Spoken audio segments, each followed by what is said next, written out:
All right, welcome back, everyone, to the deep dive. We're going to be looking today at something I think a lot of us deal with on a daily basis, and that's how teams make decisions. Mm-hmm. It's Mm-hmm. one of those things, it comes up all the time. And we had a listener send in this book, Project Management for Project Managers by Orlando Casabon, Oh, okay.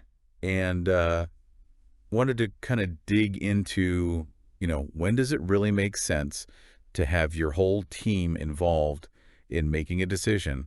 And when is it better to just have, one person, the leader, kind of make that call? Yeah. So, I guess just starting off, have you ever run into that situation where you're like, oh, I wonder which way to go on this? Oh, yeah, absolutely. And I think this book actually brings up a good point right at the beginning, talking about, that idea that if you have a team that's really familiar with each other, they've worked together a lot, you might think, oh, we don't need to go through a big formal decision-making process. We all kind of know what we're thinking. Yeah, like you're all on the same page already. Yeah. Exactly. But it actually pushes back on that a little bit and says, even if you have a close-knit team, it's still super valuable to get all those different perspectives out in the open. Yeah, because you never know, right? Somebody might have an insight that you wouldn't have even thought of. For sure. And it kind of goes on from there to talk about this idea of a team being like an orchestra, Hmm. where you've got the leader as the conductor and they're the ones calling all the shots. Okay, so every decision is basically coming from the top down. Right. And obviously leadership is really important. But the book's point is that if you're only doing things that way, top down all the time, you're missing out on the chance to have much better results if you actually collaborate. Yeah, it's like I'm thinking about it, like you can delegate tasks, Yeah. right, to different people on your team. But if you never delegate any of the decision making, then you're still kind of holding all the power and they don't really feel as engaged. Exactly. And that's actually another thing they dig into is this idea that sometimes there's this belief that, okay, the routine decisions, those can be made by the team, but when it comes to the really big, important stuff, That's when the boss has got to step in. right, exactly. But the book actually kind of flips that on its head and says, you know what?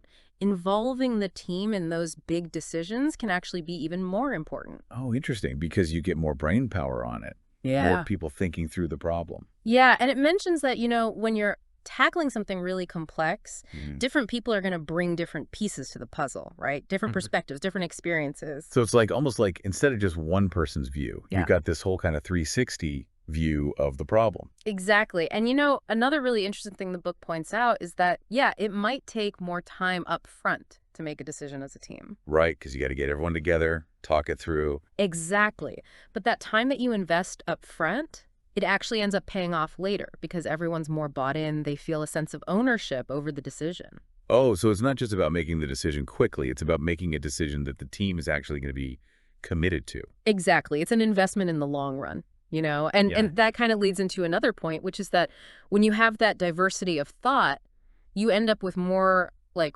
robust decisions that are really well thought out because you've considered all these different angles. So fewer blind spots because you've got all those different perspectives. Right. And it emphasizes that there's this fundamental step to all this, though, whether you're making a decision as a team or even just on your own. Okay, what's that? It's making sure that right from the beginning, everyone's really clear on what the objective is, like what are you actually trying to achieve and what's the context? What's the situation you're making this decision in?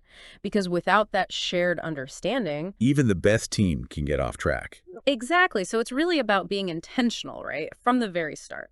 So I guess what we're taking away here is that having your team involved in decisions isn't just about, making people feel good or being nice. It's actually about, better results, more engagement, and it really makes you think twice about those times when you just kind of default to making a decision on your own. Right. Like, is this something where I really need to bring in the team?